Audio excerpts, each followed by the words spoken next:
So I think the biggest group of questions, and if I was a member, and when I was kind of getting a bit more into running, this is the thing that I played around with a lot, was how does, like picking the best RM Fitness days, the best days to come to RM Fitness, and having that fit in around, maybe you go to a run club, and maybe you don't go to a run club and you've got control on what days, what nights, whatever you're running. And then the last part of that is like fitting in RM Fitness training around an event. So, well, right, in a month on Saturday, I've got a 10k run. So, the first thing with this question, guys, is you need to be able to use your discretion about how heavy you go. I just had a good chat with Sam on the phone before I did this video. And I had a good chat with him a couple of weeks ago when I put the post in the Facebook group. And what we both said is we feel that there's like a bit of a mentality in the people that probably want to get good at running or are good at running and want to improve at running in RM Fitness that feel like it's I either squat or a deadlift or I don't do it. I miss it out. I don't do any leg work. And it's like a lot of things. The answer doesn't lie in the extreme. The answer lies in the balance in the middle. So, and this is really important, guys. The leg work needs to happen. Okay, I've put a good case across for that. You're going to get injured, and your performance is going to suffer. Because what I'd have you consider, even if you don't get injured, if you're getting fitter, you're improving your aerobic capacity. Okay, by doing more running. Well, what you gain in that area, if you lose that in leg strength, your performance is not going to keep getting better. Okay, it relies on your leg strength either getting better or at least staying the same to put that improved aerobic capacity on top. Otherwise, it just won't work for you. And that's best case scenario. Worst case scenario, you're going to get injured. So, we need to get this leg training in. You can't be avoiding, it's squats on Tuesday, I'm not going down. Okay, how do we get the leg training in? Okay, we need to use our discretion.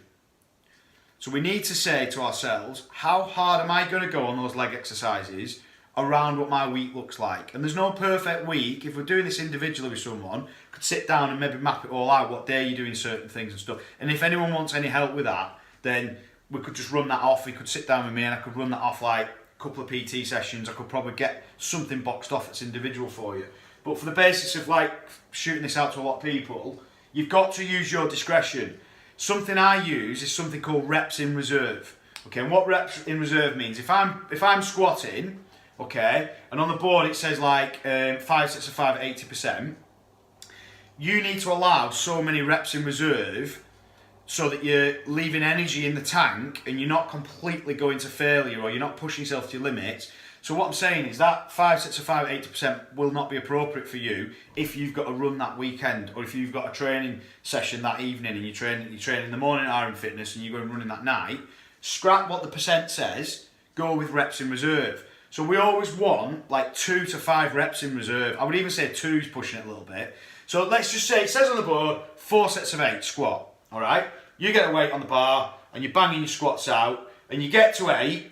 And there's 2 situations that can happen. Either you're absolutely grinding it to get 6, 7, 8, and you might even need a spotter. That's going to make you stiff. That's going to decrease your performance, and you don't need to go that hard on it to see the benefits in your leg strength. Okay? The other way to do it is like, right, I get to 6, 7, 8, and I feel like I've got 4 reps in reserve. 4 reps in reserve would mean if someone put a gun on my head, I could get another 4 reps out. Alright, and I think if you work off like let's just say, there isn't an exact science with it, alright, I'm making numbers up here, but I think if you said you're working with between 4 and 6 reps in reserve, you're not going to get that stiff, it's not going to affect your legs negatively when you come onto your running. So use your discretion, don't miss training sessions, don't try and sit down on a Sunday and go, oh shit, it's running club on Tuesday night, but we've got squats and I'm going to go to RM Fitness in the morning.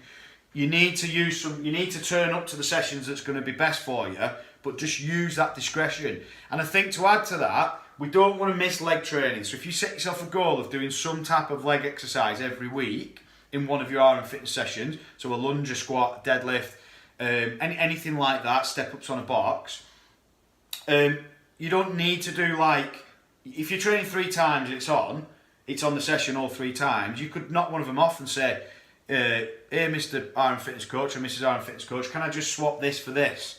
I don't want to really do that low body thing. But don't do that at the expense of getting some leg training in. Don't completely drop it off. Last thing with leg training, it depends on your goal, doesn't it? Why are you doing running? If I'm doing running because it clears my head and it feels good, does it matter if my legs are a bit stiff?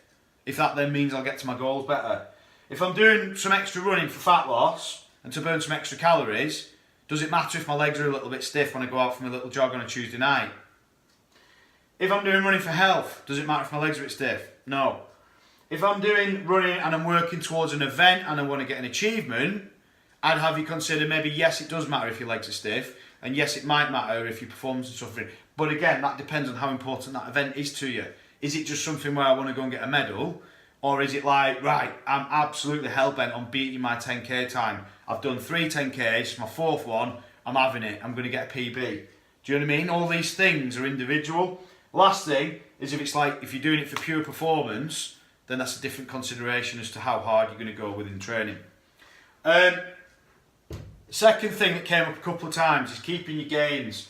So even keeping your gains with women, it doesn't mean keeping your muscle bulk necessarily, but even just keeping your body shape. So guys will generally talk about gains, won't they, which is gaining muscle mass. Women, it's like the shape, but it is the same thing. It's what muscle tissue looks like. Again, it comes down to your goal. So with my, when I did my trail marathon, the goal was completing that trail marathon. I wasn't really that arsed. If I was a couple of kilos heavier, like I had extra body fat around here, I wasn't really that arsed, to be honest, because the extra fuel I was eating was going to mean that I was going to do better in that, and that was my priorities at the time. So what's your priorities in terms of your gains and your nutrition? So are you hell-bent on building muscle tissue and you want to get like a lot of muscle tissue on, or if you're a woman and you maybe not got much body shape at the minute and you want more body shape, that's building muscle tissue, then maybe combining that with quite a lot of running isn't the best thing to do. Okay, so it depends what you mean when it means keeping your gains. I'm going to talk to you about heart rate training next question. In 2 questions I'm going to talk to you about heart rate training. Now, that is how we can preserve some muscle tissue and some gains as well by not going too hard when we're running, which is intensity. Food intake and nutrition. Again, guys, can you see how it's coming back to this all the time? This is when people aren't clear in life in general, but especially in training. If you don't know what you're aiming at, you need to know what you're aiming at. What is your main goal in this next 90 days? Because that dictates your approach. Yeah? So say if you're 4 stone overweight and you're like, oh, I want to get PB in my next run. Well, maybe do some of your running training sessions a bit calorie depleted, and your times might suffer initially, but I'll tell you when your times won't suffer, when you get that 4 stone off, because your times, you'll be flying, because you'll have taken, look at this, body weight, push off 2.5 times body weight, you're absorbing 1.6 times body weight on the way down. Well, if somebody's carrying extra body fat, that's going to be the first thing I would address if you want to improve performance before you look at anything else. So again, your food intake is really dependent on your goal. Are you hell-bent on getting PBs in runs and performing optimally, or have you got some body fat that you want to burn off? Okay, my personal approach is like, I've been fueling up for this event we've just done at the weekend, this coast-to-coast 100-mile thing. Again, I can feel my body fat's actually higher now than it was a month ago because I've been eating a lot. Okay, but what I need to do now is I need to get these couple of kilos that's come on back off. Alright, so some of the training that I'll do in this next month or 6 weeks will be like, I'll be a bit depleted, and I'll not be bothered if I'm not banging the big weights and I'm not banging PBs on runs and whatever else I'm doing, because I know I need to be in a bit of a calorie deficit for a few weeks to trim up some of the fat that I've put on.